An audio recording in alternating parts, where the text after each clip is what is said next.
좀 전에 우주에 존재하는 수소와 헬륨의 질량비가 3대 1이다. 그것을 어떻게 알아냈느냐? 스펙트럼 분석을 통해 알아낸다라고 했습니다. 그러면 그 스펙트럼을 통해서 3대 1이다 라는 걸 어떻게 알아냈느냐? 그거에 대해서 하기 전에 기본적으로 스펙트럼에 대해서 알아보도록 하겠습니다. 4번 스펙트럼과 우주의 원소 분포라고 되어 있습니다. 스펙트럼의 종류에는 보시다시피 연소 스펙트럼과 선 스펙트럼 이 두 가지 종류로 구성이 됩니다. 그 중에 선 스펙트럼은 다시 흡수 스펙트럼과 방출 스펙트럼으로 구성이 되죠. 우선 연소 스펙트럼부터 공부하도록 하겠습니다. 연소 스펙트럼이라고 하는 것은 빛의 색이 연속적으로 배열된 것을 연소 스펙트럼이라고 합니다. 언제 어디서 연소 스펙트럼을 관찰할 수 있느냐? 백열등과 휴대폰 화면에서 나오는 빛, 그것을 어떻게 스펙트럼 분석을 하면 연소 스펙트럼이 나오게 됩니다. 일단 연소 스펙트럼이 어떻게 나오는지 살펴보도록 하겠습니다. 여기 광원이라고 되어 있는데 빛광자죠.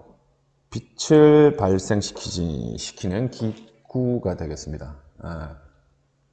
여기서 뭐 백열등에서 빛이 나오기도 하고 휴대폰 화면에서 빛이 나오기도 하겠죠. 이때 발생하는 빛은 백색광이라고 되어 있습니다. 백색광. 백색광이라고 하는 것은 여러 가지 색의 빛이 합쳐져 가지고 투명한 빛, 백색이라고 합니다. 백색으로 보이는 빛, 그리고 우리 눈에 보일 때는 투명색으로 보이는 빛, 그걸 백색광이라고 합니다. 그러면 백색광이 이렇게 들어갈 때 우리 눈에는 백색, 투명한 색으로 보이지만 분광기라고 하는 것이 있습니다. 프리즘을 생각하면 되죠. 비싼 프리즘이 분광기가 되겠습니다. 분자, 분리시킨다. 광, 빛광, 빛을 분리시켜주는 기기다. 뭐 이런 뜻이거든요. 그래서 프리즘을 백색광이 통과하게 되면 이렇게 빛이 파장별로 이렇게 색깔별로 분리가 되게 됩니다. 그 중에서도 빨간색은 파장이 이렇게 길게 되죠. 이렇게 파장이 뭐예요? 묻는데 중학교 때 배웠습니다. 파장은 마루에서 마루까지의 거리 혹은 골에서 골까지의 거리 뭐 이런 것들을 배웠죠. 일단 파장이 긴 빛 빨간색 되겠습니다. 그 다음 보라색 쪽으로 갈수록 파장이 짧아집니다. 파장이 이렇게 파장이 뭐예요? 골에서 얘는 계속 나오네. 마루에서 마루까지의 거리. 파장했죠? 여튼간에 이 분광기를 통과하게 되면 우리 눈에는 투명한 빛 이렇게 한 개로 보이지만 분광기를 통과하게 되면 그 투명한 빛이 파장별로 이렇게 분리가 되면서 파장별로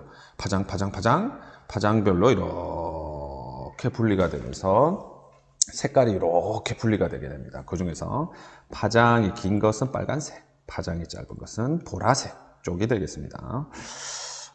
그 다음에 조금 꼭 기억을 꼭 해야 되는 게 시험에 나오진 않지만 그래도 앞으로 이해할 것을 잘 이해하려면 이 에너지에 대해서 좀 알아야 됩니다. 좀 전에 빨간색 빛이 있고 보라색 빛이 있다고 했는데 이 빨간색 빛과 보라색 빛이 가지는 에너지가 다릅니다. 무슨 말이냐? 이 빨간색 빛이 가지는 에너지의 양은 작습니다. 작을소. 한문 시간이죠. 어렵죠. 작을소. 그 다음에 보라색 쪽으로 갈수록 보라색 쪽으로 갈수록 파장의 길이는 짧아지지만 에너지는 커집니다. 에너지 큰 대자 에너지가 커지게 됩니다. 쉽게 이해하려면 이 빨간색은 1초 동안에 이렇게 흔들립니다. 이렇게 흔들려요. 파장은 여기서부터 여기까지 길죠. 이렇게 흔들립니다. 1초 동안에. 근데 보라색은 1초 동안에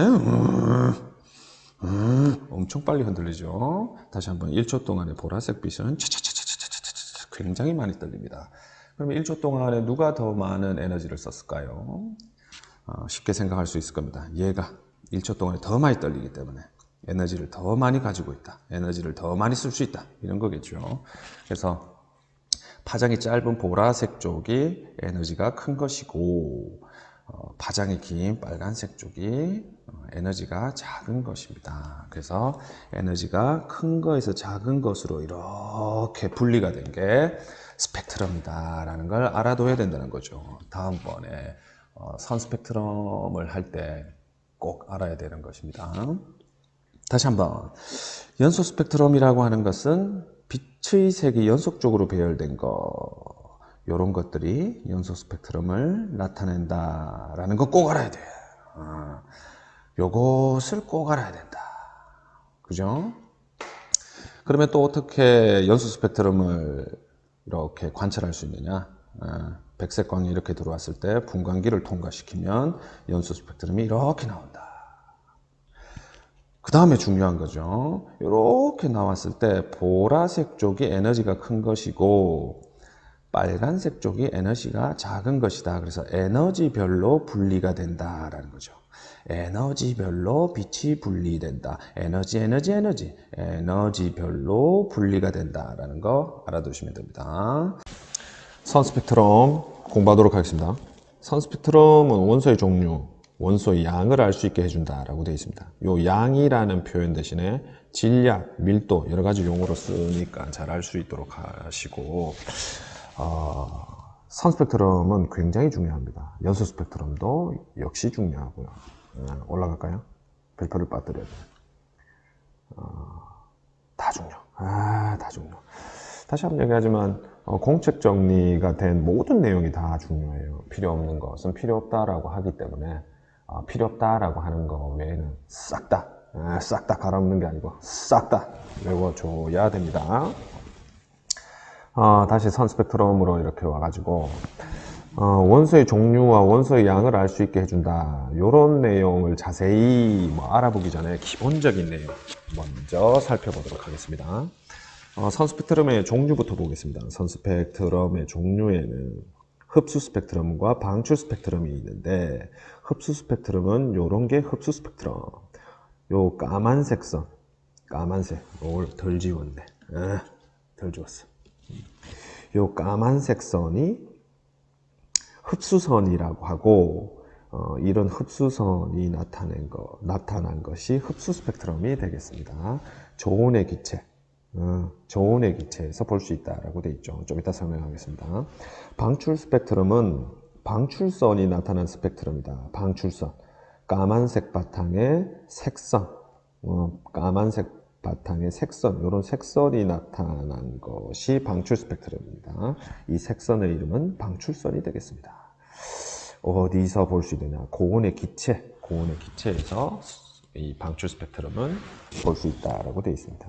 그러면 이 두 개의 스펙트럼이 어떻게 해서 생기는지 자세한 원리 살펴보도록 하겠습니다. 요것이 별의 중심이라고 생각하도록 합니다. 별의 중심. 요것이 별의 바깥 부분, 별. 이렇게 해가지고 별이 이렇게 생겼겠죠. 중심은 선생님 왜 여기 있어요? 잘못 그렸어요. 이렇게 하면 되죠. 이렇게, 이렇게. 하여튼, 요것이 별의 중심, 요것이 별의 바깥 부분이다. 이렇게 생각을 하면 되겠습니다. 그럼 별의 중심에서 핵융합 반응이 일어나요. 나중에 배우겠지만, 하여튼 핵융합 반응에 의해서 백색광이 빠져나오게 됩니다. 이분은 늘 등장하시죠. 가운데서 백색광이 이렇게 빠져나오게 됩니다. 백색광. 모든 에너지를 포함한 빛이죠. 모든 에너지. 기억나시죠? 에너지별로 분리되어 있죠. 이게 에너지가 많은 쪽, 적은 쪽. 모든 에너지가 다 빠져나오게 됩니다. 중심에서. 그런데 이 바깥 부분, 별의 바깥 부분은 온도가 중심 부분보다 굉장히 낮습니다. 저온의 기체 상태죠. 별이 다 기체인 건 아시죠? 원래는 플라즈마지, 플라즈마. 원자핵과 이온이 떨어진 상태. 플라즈마인데 우리는 플라즈마를 모르기 때문에 그냥 기체 상태라고 합시다. 기체 상태. 이게 별이 다 기체 상태예요. 기체. 고체인데요. 무식한 말이죠. 별은 기체 상태입니다. 태양도 기체 상태. 그 중심부에 비해서 바깥 부분이 굉장히 차갑습니다. 왜? 우주가 추우니까. 아우 추워. 얼어 죽습니다. 영하 한 270도 정도 되죠. 너무 우주는 추워. 그러니까 우주가 너무 추우니까 식어가지고 바깥 부분은 저온의 기체가 존재하게 되겠죠. 이때 저온의 기체를 구성하는 원소는 수소라고 예를 듭시다. 실제로 수소가 많죠. 수소라고 예를 듭시다. 그러면 모든 에너지를 가지는 백색 광이 중심에서 출발하다가 이 바깥 부분의 수소기체, 저온의 수소기체를 만나면 어떻게 되느냐? 이 저온의 수소기체가 아우 추워라, 아우 추워, 어우 추워, 난 너무 추워, 난 온도를 좀 높여야 되겠어 하면서 자기가 먹을 만한 에너지를 흡수하게 됩니다. 먹는다는 얘기죠. 다시 한번. 모든 에너지를 가지는 빛이 이렇게 바깥쪽으로 나오다가 바깥쪽에 있는 이 별의 바깥쪽에 있는 저온의 기체, 여기서 수소라고 예를 들다 그랬죠. 저온의 수소 기체를 만나면 이 저온의 수소 기체가 난 너무 추워, 난 에너지를 좀 먹어야 되겠어 하면서 에너지를 먹게 됩니다. 모든 에너지를 먹는 게 아니라 자기한테 딱 맞는 자기가 필요로 하는 그 에너지만 먹게 됩니다. 냠냠냠냠냠냠냠 먹게 되겠죠. 먹은 에너지가 냠 하면서 여기서 나타나게 되죠. 냠냠냠냠냠 냠냠냠냠냠냠 몇 번이야? 하나, 둘, 셋, 넷, 다섯, 여섯 번 냠냠냠냠을 하게 되겠죠. 그러면 여섯 번 냠냠냠냠 하고 아유 이분은 계속 오시네. 자, 냠냠냠냠 여섯 번 하고 빛이 빠져나오게 되겠죠. 그러면 여기서 별 바깥쪽에 빠져나온 별 바깥쪽에 빠져나온 빛을 보면 수소가 냠냠냠냠 한 여섯 번 냠냠냠이죠. 여섯 번 냠냠냠 한 에너지가 없어져 있겠죠. 수소가 먹었으니까 수소가 냠냠냠 하면서 여섯 번 먹었으니까 그 여섯 번 먹은 에너지가 없어졌을 겁니다. 그 없어진 에너지가 요것이 되는 것이죠. 나머지는 먹지 않았으니까 그대로 나오고 요거서는 여기 있는 검은색 흡수선은 이 수소라는 애가 먹은 에너지가 되겠죠. 그래서 이렇게 흡수 스펙트럼이 나타나게 됩니다. 저온의 기체에서 흡수 스펙트럼은 관찰할 수 있다라고 되어 있습니다. 그 다음 방출 스펙트럼은 어떻게 나타나느냐? 이 저온의 기체가 이 바깥쪽이 저온이라고 했죠. 이 바깥쪽의 저온의 기체가 계속 에너지를 먹습니다. 자기가 먹고 싶은 거, 냠냠냠냠냠냠냠냠냠 죽도록 먹었어요. 냠냠냠냠냠 계속 먹었어. 그러면서 어떻게 되느냐? 온도가 올라갔겠죠. 고온 기체. 고온 기체가 되겠죠. 수소를 예로 든다고 했습니다. 수소가 제일 많으니까. 자, 아까 전에 저온의 기체가 있었는데 계속 냠냠냠냠 먹게 됩니다. 자기가 먹고 싶어하는 수소라는 애가 먹고 싶어하는 에너지를 계속 냠냠냠냠 먹었죠. 그 에너지는 열에너지, 빛에너지, 에너지이기 때문에 온도가 올라갈 수밖에 없습니다. 그러면서 일부분, 요 바깥 부분, 별의 바깥 부분 중에 일부분에서 고온의 기체가 생기겠죠. 고온의 기체가 생기겠죠. 고온의 수소 기체가 생길 겁니다. 그러면 이 고온의 수소 기체가 계속 냠냠냠냠냠냠냠 이 여섯 번 냠냠냠 냠냠냠냠냠냠냠 여섯 번 맞나? 하나, 둘, 셋, 넷, 다섯, 맞네. 냠냠냠 냠냠냠 냠냠냠냠 계속 하는 거죠. 그러다가 나 배 터질 것 같아. 온도가 너무 높아. 나 배 터졌어. 배 터질 것 같아. 하면서 토하게 됩니다. 뭐야 이거? 하면서 토하게 되겠죠. 그러면서 여기서 고온의 기체에서 뭐가 나오느냐? 자기가 먹은 6개, 하나, 둘, 셋, 넷, 다섯, 여섯, 이 6개에 해당되는 에너지를 토해야 되게 되겠죠. 다시 한번, 아까 전에 저온의 기체가 있었는데 이 이름은 수소였습니다. 수소라는 애가 자기가 필요한 거 먹었습니다. 너무 많이 먹다 보니까 체했어. 온도가 높아졌겠죠. 온도가 너무 높아졌어요. 고온의 기체, 일부분에서 고온의 기체가 됐습니다. 그러면 너무 고온이니까 이제 필요가 없어. 더 이상 흡수할 필요가 없어. 그래서 먹었던 걸 으악 하면서 토해내게 되겠죠. 아까 먹었던 아까 먹었던 요 에너지에 해당되는 빛을 토해내게 됩니다. 그러면서 까만색 바탕, 아무것도 없다라는 거죠. 다른 에너지는 없고 자기가 먹은 에너지만 이렇게 토해낸 이런 색선이 나타나는 거죠. 이러한 모양의 스펙트럼이 방출 스펙트럼이 되겠습니다. 고온의 기체에서 관찰할 수 있다. 고온의 기체라고 되어 있습니다. 그러면 여기서 다시 한번 확인을 해보면 이 별의 중심이라고 생각하고 요것이 별의 바깥 부분이라고 하도록 합시다. 빨리 설명하겠습니다. 별의 중심 부분에서 나오는 것은 백색광, 모든 에너지를 다 가지고 있죠. 그래서 스펙트럼 찰칵 찍어보면 연속 스펙트럼이 나올 겁니다. 그런데 별의 바깥 부분, 여기는 수소라고 되어 있죠. 예를 들었습니다. 별의 바깥 부분에는 저온의 기체가 존재하고 있습니다. 수소라고 예를 들었죠. 이 저온의 기체가 이렇게 존재하고 있는데 이 저온의 기체가 나는 온도가 너무 낮아 에너지를 좀 먹어야겠어 하면서 자기가 필요한 에너지, 여기서는 수소가 되겠죠. 수소가 필요한 에너지를 냠냠냠냠 이렇게 먹게 됩니다. 그러면 먹은 에너지는 없어지고 먹지 못한 에너지만 이렇게 나오게 되겠죠. 자기가 먹은 에너지는 싹 사라지고 하고 사라지고 먹지 못한 에너지만 이렇게 나오게 됩니다.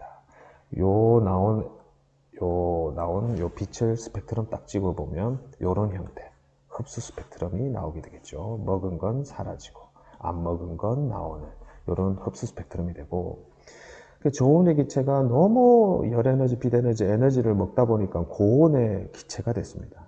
그럼 고온의 기체가 먹은 것을 다시 토해내면서 온도가 이렇게 다시 내려가게 되겠죠.